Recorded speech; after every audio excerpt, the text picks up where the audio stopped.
오늘 14절 말씀은 우리가 드렸던 찬양과 완전히 반대의 말씀입니다. 너는 이 백성을 위하여 기도하지도 말고 부르짖지도 말라 말씀을 합니다. 왜 그럴까요?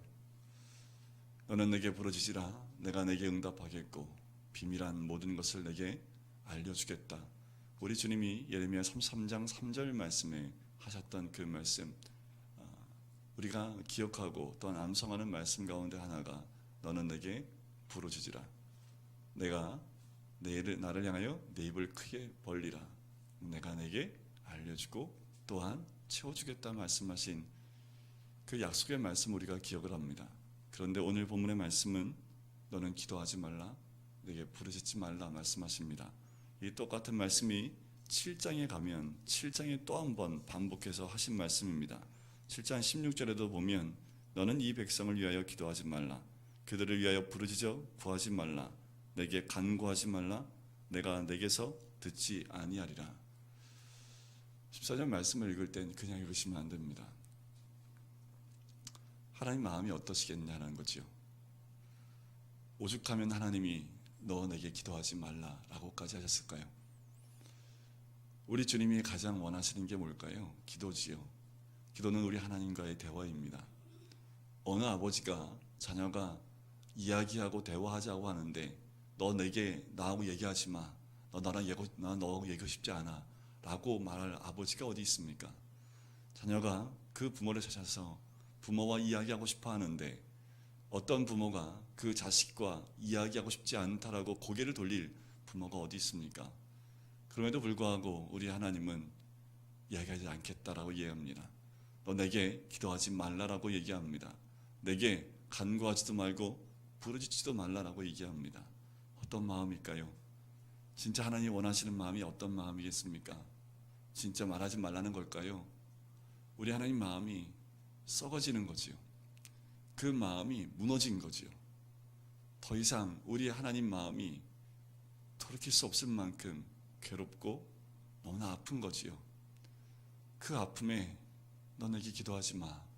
너 그거 갖고 내게 부르짖지 마. 내가 더 이상 그 말에 응답하지 않겠다라고 말씀을 합니다. 그 고난으로 말미암아 내게 부르짖을 때에 내가 그들에게서 듣지 아니하겠다라고 말씀을 하는 거지요. 여러분, 기회는 주님이 들려주신 그 음성에 반응할 때입니다. 기회는 하나님의 음성이 선포될 때입니다. 기회가 주어졌을 때 돌이키지 않으면 어느 순간부터 우리 주님이 이렇게 말씀하시는 거지요. 내게 기도하지 말라, 부르짖지 말라 라고 말씀을 하시는 겁니다. 언제가 기회입니까? 주님 앞에 나와서 주의 음성이 들릴 때에 그때가 기회이지요. 우리가 있는 그 자리가 죄의 자리입니까? 우리가 있는 그 자리가 하나님이 원하지 않는 자리입니까? 주님이 또 말씀하시는 거죠. 돌이키지 않으면 내가 기도를 듣지 않고 부르짖지도 못하게 하겠다라고 말씀하시는 경고의 음성이기도 합니다. 이것은 이때 당시의 유다 민족과 유다 나라와 북이스라엘 향한 하나님의 외침이기도 합니다. 남유다 백성들을 향하여 하나님께서 돌이키라 하신 그 말씀 가운데 오죽하면 하나님이 이런 말씀을 하시겠습니까? 이것은 한 나라를 향한 하나님의 음성이기도 합니다. 또한 이 음성은 한 개인을 향한 하나님의 음성이기도 합니다. 도대체 어떻게 했길래 하나님이 이렇게까지 말씀하셨을까요? 오늘 11장의 앞부분에 보면 하나님이 뭘 상기시키냐면 얘들아 내가 애굽 땅에서 내가 풀물불 같은 그 애굽 땅에서 너희를 건져내어 너희를 구원해낸 그 사건을 너희가 잊지 말라라고 말씀을 하는 거지요. 내가 너를 모든 죄악 가운데서 선별하고 구별해서 너를 선택하여 너를 구원한 하나님의 손길을 잊지 말라라고 얘기하는 겁니다. 내가 있는 그 자리에 내가 무엇을 잘했기 때문이 아니라 내가 너를 선택했기 때문에 너를 그 죄 가운데서 너를 그 고난 가운데서 그 노예 생활 가운데서 내가 너를 구원해주고 이끌어냄을 너희가 잊지 말라라고 말씀하는 거지요. 우리를 구원하신 하나님의 은혜가 무엇 때문입니까? 우리를 지금 이 시간까지 우리를 인도하신 그 은혜가 무엇 때문입니까? 내가 무엇을 했기 때문입니까? 아니면 무엇이 하나님 앞에서 내 보일 것이 있기 때문입니까? 아니요. 우리는 모두 죄악 가운데 있었던, 모두 다 지옥 갈 수밖에 없는 죄인들이었습니다. 그런데 그 가운데 우리를 하나님이 선택하셨고 구별하여 부르셨다라는 거지요. 그것을 잊지 말라라는 겁니다. 우리를 불러내어 하신 말씀이 무엇이냐면 그들에게 명령한 것이라 곧 내가 이르기를 너희는 내 목소리를 순종하고 나의 모든 명령을 따라 행하라. 그리하면 너희는 내 백성이 되겠고 나는 너희의 하나님이 되리라. 이 말씀은 이스라엘 민족이 시내산에 도착했을 때 하셨던 말씀이고, 또 이 말씀은 이제 가나안 땅에 들어가기 바로 직전에 모세를 통해서 말씀하셨던 신명기 28장부터 32장까지의 모든 내용을 압축하고 있는 말씀이기도 합니다. 하나님 원하시는 건 큰 거 아닙니다. 무엇을 원하십니까? 내 목소리 좀 들어라. 내가 내게 준 그 말씀을 따라 그냥 지키기만 하면 된다. 그럼 너는 내 백성이 되고 나는 너희 하나님이 되겠다라고 말씀하신 거 외에 아무것도 없다라는 거지요. 그런데 이들이 어떻게 합니까? 너희들이 그렇게만 하면 젖과 꿀이 흐르는 그 땅, 가나안 땅을 너희에게 주겠다. 그 언약대로 내가 지켜주겠다라고 말씀을 했는데, 그들이 가나안 땅에 들어가서 제일 먼저 했던 것이 무엇이냐면 그 땅에 있는 우상을 섬기기 시작했다라는 거지요. 오죽하면 우리 주님이 13절 말씀을 보십시오. 유다야, 내 신들이 내 성읍의 수와 같도다. 너희가 예루살렘 거리의 수대로 그 수치스러운 물건의 제단 곧 바알에게 분향하는 제단을 쌓았도다 라고 얘기하는 거지요. 얼마나 우상이 많은지 그 성읍의 숫자보다 더 많을 만큼 너희들은 그렇게 우상을 섬겼다라고 이야기하고 계시는 겁니다. 하나님 말씀하시는 것, 분명히 주님은 내 목소리에 순종하고 내가 내게 명령한 것 지켜 행하면 내가 너와 함께하고 내가 내 하나님이 되겠다라고 말씀하신 그 언약을 주님이 지금도 기억하고 계시고, 그것은 유다와 이스라엘 민족에게만 속해 있는 말씀이 아니라 지금 이 땅을 살고 있는 하나님 백성 모두에게 하시는 말씀이기도 합니다. 그런데 왜 이들이 속히 하나님을 떠났을까요? 라는 거지요. 왜 이들은 그렇게 속히 이 하나님의 언약의 말씀을 붙들지 못하고 떠나버렸을까라는 거지요. 이들에게 보이는 것은 이방 민족의 우상들이었고 그들의 삶이었습니다. 이들이 가나안 땅에 들어와 보니 그 땅에 살고 있는 백성들의 모습이 보였습니다. 이들이 가나안 땅에 들어와 보니 그 땅 가운데 있었던 그 백성들이 풍요하게 살았던, 젖과 꿀이 흘렀던 그 땅 가운데 살았던 그들의 삶이 보이기 시작을 했던 거지요. 그리고 그들의 눈은 그들이 보이지 않았던 하나님, 목소리밖에 들리지 않는 그 하나님이 아니라 내 눈에 보이는 그 상을 만들었고 내 눈앞에 있는 우상들을 보기 시작을 했다라는 겁니다. 그리고 그들이 선망했던 것이 무엇이냐면 이 이방 민족들, 이 가나안 땅에 살고 있는 그 사람들이 살았던 그 사람들을 동경하기 시작했다라는 거지요. 여러분들 어떠십니까? 무엇을 동경하십니까? 무엇을 보고 계십니까? 내가 무엇을 바라보고 있고 무엇을 원하고 있는지에 따라서 우리의 삶 가운데 많은 우상들을 우리가 세우고 있다라는 거지요.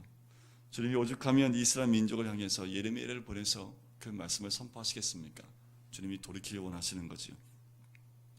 이 백성을 위하여 기도하지 말고 부르짖지도 말고 구하지도 말라. 이 고난으로 말미암아 부르짖을 때에 내가 그들에게서 듣지 아니하겠다라는 거지요. 고난이 왜 옵니까? 하나님을 떠나는 것이 고난입니다. 고난이 왜 옵니까? 하나님의 음성을 듣지 않는 것이 고난입니다. 오죽하면 이들이 15절 말씀에 보면 나의 사랑하는 자가 많은 악한 음모를 꾸미더니 나의 집에서 무엇을 하려느냐? 거룩한 재물 고기로 내 재난을 피할 수 있겠느냐? 많은 우상을 섬기는 그 손으로, 많은 우상을 섬기는 곳으로 달려갔던 그 발로 또한 내게 와서 거룩한 재물 고기라고 드리는 그것으로 너희가 그 고난을 벗어날 수 있겠느냐라고 말씀하는 거지요. 동일합니다. 너희가 주일마다 내게 와서 예배드리는 것으로 너희가 네 마음이 이미 떠나버렸는데, 내 속사람은 하나님에서 떠나버렸는데 그냥 그 겉모습 그대로만, 그렇게 겉모습만 나오는 그 모습으로 너희가 이 자리에서 벗어날 수 있느냐? 내 마음이 돌이키지 않으면 너희는 구원받을 수 없다라는 말씀이죠. 우리 하나님은 어떤 분이냐 하면 20절에 보시면 하나님은 이런 분입니다. 공의로 판단하시며 사람의 마음을 감찰하시는 만군의 여호와여라는 거지요. 우리 주님은 우리의 마음, 사람의 마음을 감찰하시는 하나님이다 라고 말씀을 하는 거지요. 그래서 너희의 마음이 이미 떠나 있기 때문에 겉모습으로 나오는 그 모습 내가 받지 않겠다라고 말씀하시는 겁니다. 17절 말씀을 보세요. 바알에게 분향함으로 나의 노여움을 일으킨 이스라엘 집과 유다 집에 악으로 말미암아 그를 심은 만군의 여호와께서 그에게 재앙을 선언하셨느니라 라는 거죠. 이들은 여전히 바알이라는 우상을 섬기고 바알에게 분향을 하면서 많은 우상을 섬기는 그 모습 그대로 가면서 여호와 앞에 나와서 제사를 지어냈다는 겁니다. 하나님이 그것을 받지 않으시겠다 말씀하시는 거지요. 돌이키지 않는 그 모습으로 겉모습만 나오는 너희들의 모습 가운데서 돌이키지 않겠다라는 겁니다. 그 재난을 통해서 그 재앙을 선언할 텐데 그것을 돌이키지 않겠다라고 말씀을 하시는 거지요. 이 말씀을 선포하는 예레미야를 이 백성들이 어떻게 합니까? 18절에 보면 여호와께서 내게 알게 하셨다라고 합니다. 무엇을 알게 하십니까? 예레미야의 고향이 어디입니까? 아나돗입니다. 그런데 그 고향 사람들이 예레미야를 어떻게 합니까? 죽이려고 음모를 꾸며요. 어떻게 해요? 19절에 보세요. 나는 끌려서 도살당하러 가는 순한 어린 양과 같으므로 그들이 나를 해하려고 꾀하기를 우리가 그 나무와 열매를 함께 박멸하자. 그를 살아있는 자의 땅에서 끊어서 그의 이름이 다시 기억되지 못하게 하자 함을 내가 알지 못하였나이다. 이 말씀이 무엇입니까? 그 동네, 그 고향 사람이 이 예레미야를 죽이려고 하는 그 음모를 꾸몄습니다. 왜일까요? 왜일까요? 21절 끝에 보십시오. 너는 여호와의 이름으로 예언하지 말라. 두렵건대 우리 손에 죽을까 하노라. 왜입니까? 이들이 원하는 메시지가 아닙니다. 이들이 원하는 말씀이 아닙니다. 이들이 듣고 싶은 말씀이 아니고 이들이 예언하고 싶은 말씀이 아니기 때문에 그 자기들이 원하는 말씀이 아닌 그 다른 말씀을 계속해서 선포하고 저주를 선포하고 재앙을 선포하고 고난을 선포하는 이 예레미야의 그 소리에 귀를 기울이지 않겠다라는 거지요. 너 하나만 없어지면 이 세상은 편하다라는 거지요. 너 하나만 없어지면 우리가 살고 있는 이대로 사는데 별 어려움이 없다라는 겁니다. 그래서 그들의 마음을 찌르고 그들의 마음을 힘들게 하는 예레미야, 너 하나만 죽이면, 너 하나만 없애면 우리는 지금 편하게 살 수 있다라는 거죠. 여러분, 하나님의 음성이 들릴 때에 아픕니다. 하나님의 음성이 들릴 때 괴로워요. 그런데 그 괴로움에 내 안에 있는 악이 나오면 그 소리에 내가 회개하는 것이 아니라 겸비하여 무릎 꿇는 것이 아니라 그 소리를 귀 막고 듣지 않게 된다라는 거죠. 이 아나돗 사람들은 그것을 원했던 겁니다. 그래서 예레미야를 죽이려고 했다라는 거지요. 하지만 그 모든 것을 우리 하나님은 알게 하셨고 오히려 예레미야가 그들을 향하여 재앙을 선포하는 그 기도를 할 수밖에 없는 상황으로 갑니다. 여러분, 이 시대에 하나님의 음성을 올바로 전하게 되면 박해가 있을 수밖에 없습니다. 이 땅 가운데서 하나님의 백성으로 살아가는 것, 우리가 이 땅 가운데서 하나님의 사랑으로 살아가는 것 그 자체가 고난입니다. 그런데 우리가 이 땅에 살아갈 때에 우리가 이 땅에서 성공하기 원하고 이 땅에서 성공하기 원하는 것으로 달려나가게 되면 이 땅과 하나가 되지 않으면 성공할 수 없는 거지요. 우리 주님 원하시는 것은 무엇입니까? 이 세상을 이기는 겁니다. 이 세상에서 승리를 선포하는 겁니다. 하나님 믿는 사람은 이 세상과 동질화될 수 없고 이 세상과 하나가 될 수 없는 것이 이 땅에 있는 하나님 백성입니다. 하나님 백성은 이 땅에 이 세상의 사람이 아니기에 하나님 나라 하나님 백성이기에 이 땅에서 승리를 외치고 이기는 사람들이 하나님의 백성인 줄 믿습니다. 우리가 돌이켜야 될 것이 있다면 돌이키시고 또한 주님 앞에 나와서 무릎 꿇을 때에 하나님의 인도하심이 있을 줄 믿습니다. 오늘도 우리 자신에 있는 모든 죄악의 그 자리에서 돌이키지 않으면, 또한 우리 교회가 있는 그 자리에서 돌이키지 않으면, 또한 이 땅이 그 죄악 가운데서 돌이키지 않으면 우리 주님은 또 가슴 아픈 이 소리를 우리에게 할 수밖에 없는 거죠. 너는 이 백성을 위하여 기도하지 말라. 그들을 위하여 부르짖거나 구하지 말라. 라고 또 주님이 말씀하실 수밖에 없는 거죠. 이 음성이 들릴 때에 우리는 기회입니다. 무엇이 기회입니까? 하나님이 깨우시는 거지요. 우리 개인을 깨우시는 것으로 끝나는 것이 아니라 우리 교회를 깨우고 이 나라, 이 민족을 깨우는 하나님의 음성입니다. 이것은 저주가 아니라 하나님의 축복입니다. 그것은 이 백성을 깨우고 하나님 말씀 가운데 이 백성을 세우시겠다라는 하나님의 음성인 줄 믿습니다. 우리가 돌이키면 이 땅을 고쳐주겠다 말씀하시는 것이 우리 하나님의 음성인 줄 믿습니다. 아버지요, 고쳐주소서. 이 나라 주의 것 되게 하소서.